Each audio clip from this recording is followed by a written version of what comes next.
Labs rīts, rītā un neatkarības atjaunošanas svētkos, protams, arī jāparunā par sportu, kam tiešām ir liela nozīme, un tā ir sagadies, ka hokejs ir viena no Latvijas identitātes izpausmēm, un nevelti šorīt pie mums Rīt panorāmas studijā ir U18 valstsvienības galvenais treneris Oļegs Sorokiņš, kurš ar savu komandu iespēja līdz šīm vēl neiespēto augstā 4. vieta pasaules čempionātā. Labrīt. Un sveiciens svētkos. Labrīt, jā. Tiešām lieliska diena, lieliski arī temats, pa ko parunāt. Tikko gandrīz vai esat nosēdušies Rīgas lidostā, tagad Rīt panorāmas studijā, bet šīs emocijas ar U18 hokejistiem vēsturiskais panākums 4. vieta izdodas šobrīd jau aptvert, ko jūs esat sasnieguši? Jā, es domāju, ka šobrīd jau viss, kas ir tāds mierīgāks, ir tiešām vairākas dienas. Ļoti žēl, ka nesanāca tik līdz medaļām, bet aptvert, tas varbūt bija tāds, ko tiešām gribējās teikt, ilgi gaidījām. Es esmu 9 gadus jau 18 izlasē, un kaut kā tādu notikumu tomēr gribējās sagaidīt, un ir lieliski, ka tas tika sagaidīts un spēlē tiešām pret amerikāņiem, pret komandu, kur šobrīd pasaulē ir vadošā pilnīgi noteikti, bet negribētos uzsvērt tikai šo panākumu, īstenībā gribējās uzsvērt tiešām visu turnīru kopumā. Hokejs mums jau ir dāvājis šos sasniegumus arī pieaugušo valstsvienībā, arī atsevišķi spēlētāji ir Nacionālajā hokeja līgā arī Eiropā Latvijas vārdu nesuši, bet tieši šajā jaunatnes līmenī, U18 līmenī, kur Latvija nevar lepoties ar 10 Forsbergiem, Karlsoniem, kā tas ir Zviedrijai, mums mazliet katrā pozīcijā par vienam tīradnītim, un tad treneri tas uzdevums ir salikt šo puzlu, lai izveidotos viena liela Latvijas hokeja identitāte.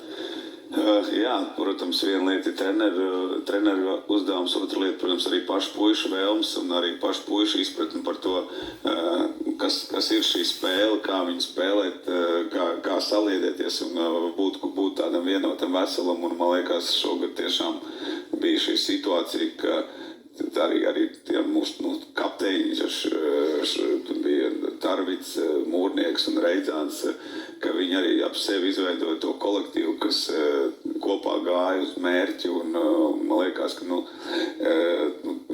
to mērķi tiešām arī sasniedz, lai arī gribējās varbūt nedaudz vairāk, un lieliski, ka gribās nedaudz vairāk, un varbūt pat daudz vairāk gribās, bet man liekas, tas viss tā kopība, kas bija kopā to puišu izpratni par to, kur viņi atrodās un kā, man liekas, vienkārši cepur nost puišiem.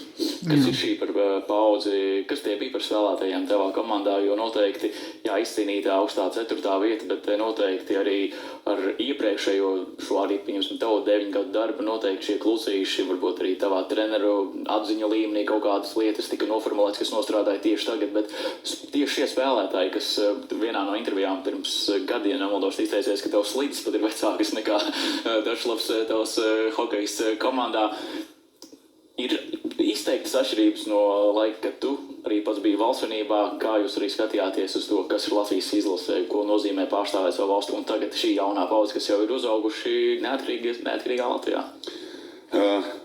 Teikšu atklāt, protams, ka katrs gads ir savādāks, un tiešām viss tas mainās pasauli, mainās tehnoloģijas, un arī puiši savādāk skatās, varbūt tās uz to dzīvi, bet tas, kas vienoja, es domāju, vienoja tās emocijas, ko hokejā var gūt sportā, un katrs mums ļoti daudz puikas tiešām spēlē dažādās valstīs, gan Latvijā, gan Šveicē, gan Amerikā, gan Kanādā, un to visu apvienot patiesībā tā sarkanā krāsa, un liels prieks, ka visi zina himnu, liels prieks, ka visiem ir izdodas dziedāt to himnu, un jo īpaši tādos lielos pasākumos pilnīgi noteikti mēs jau zinām, ka ne visi viņi droši vien spēlēs, varbūt hokejā paliks un tā tālāk, bet šīs emocijas, kas bija, es domāju, tās viņus pašas noteikti mūs visus vienos gadiem ilgi.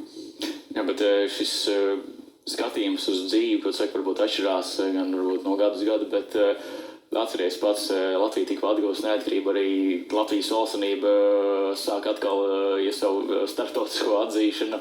Un tagad, kas varbūt ir tās būtiskākās atšķirības? Ko tas pamanīs varbūt tīri, varbūt mentāli, vai pat kā skatās, pieņemsim, pretinieki uz mums un mēs uz pretiniekiem?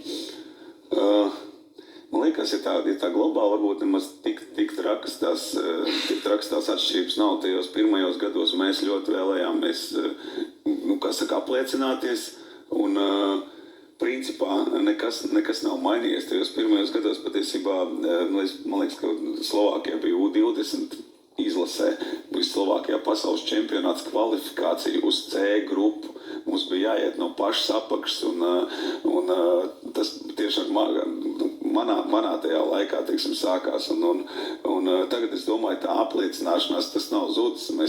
Tas ir tas, ko Latvija kā maza valsts un joprojām dara. Un man liekas, tas joprojām ir palicis. Un mēs tiešām domājam par to mūsu zemes skaits, ka katrs no puišiem spēlē arī pa savu uzvārdu, pa savu ģimeni, bet tā kopības sajūta, tā ir fantastiska un tā joprojām ir un būs, domāju.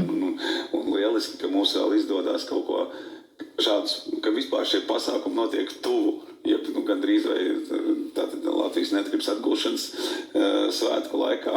Man liekas, tas vēl jau vairāk vieno, un tagad arī atbraucot atpakaļ mājās, es domāju, puišiem tas to lepnumu īstenībā paildzina. Jā, jo, it kā jau tu atbraukt varētu, un kad ikdieniši tas tā kā pamazām aizmirstos, bet man liekas šobrīd paildzina, un arī liels prieks, ka mani uzaicinājāt noteikti komandas vārdā.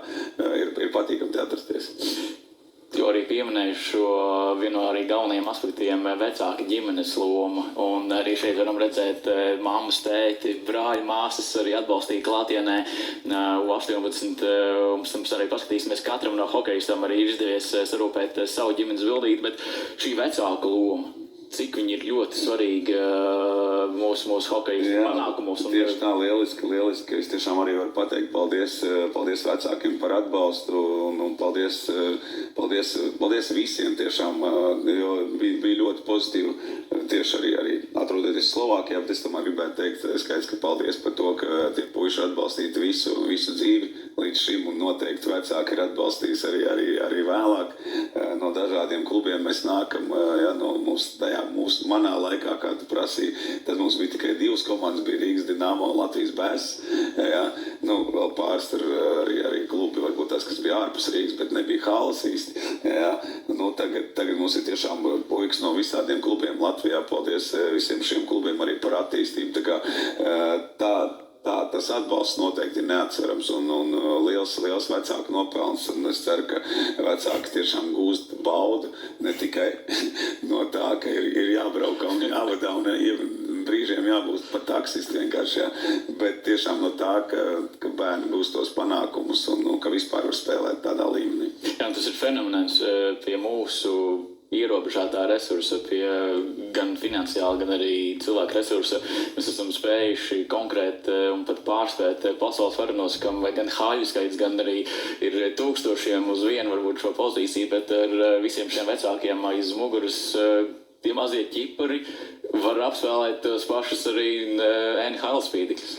Jā, lieliski tiešām to ir apzināties, un es gan gribētu izmantot droši vien iespēju un teikt, ka, mīļie cilvēki, mums tā kā vajadzētu sākt ražot bišķi vairāk cilvēku. Mēs zinām to pagājušā gada dzimstību, un patiesībā mēs skatījāmies tiešām dzimstību. 2008. gads bija Latvijas viens no, ja ne pats augstākais, tad viens no top dzimstības gadiem, man liekas, bija 24,000 jaunpiedzimušo, un pagājušais gads mums bija 12,000. Tā kā es domāju, mums ļoti vajadzētu aizdomāties par to, kas mums būs tālāk, jo no 12,000 savākt gan mūziķis, gan sportists, gan hokejistis, gan citu veidu, tas būs daudz grūtāk. Tā kā mums ir vajadzīgs klāt cilvēku skaits. Es domāju, ka mums par to ir noteikti visiem jāizdomājas, un Latviju jāpadara vēl lielāku. Ģimenēs spēks, hokejā spēks, un tavs novēlējums Latvijai hokejistiem, jauniem hokejistiem, kas arī savus šos spēcīgos soļus tagad ir spēruši. Es domāju, tas novēlējums ir skaidrs, ka arī saistībā lielā mērā ar to, ko teici, ar to, ka mēs esam mazi. salīdzinoši maz, pilnīgi noteikti attiecībā pret jebkuru lielu valsti. Un no tā mazumiņa ir jāizspiež vairāk. Un tāpēc es gribētu, lai mēs katrs arī puika, kas spēlē hokeju, ka viņš vēlas izspiest vairāk no sevis, ka viņš vairāk trenējās, ka viņš vairāk atdod sevi tai lietai, kas viņam patīk, jebkurā virzienā tas ir, vai tā ir kultūra, vai tā ir sports, un tieši arī hokejs.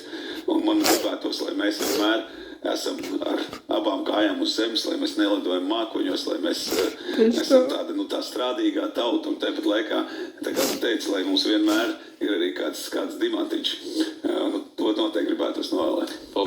Paldies, ka atradi laiku, un vēlreiz paldies tev un komandai par šo vēsturisko sasniegumu, priecīgu svētkus, un lai viss tikai turpinās. Jā, paldies visiem, paldies visai Latvijai par atbalstu, un lieliski, ka mūs arī Latvijas televīzija beidzot rādīja, tā kā es ceru, ka tas arī turpinās.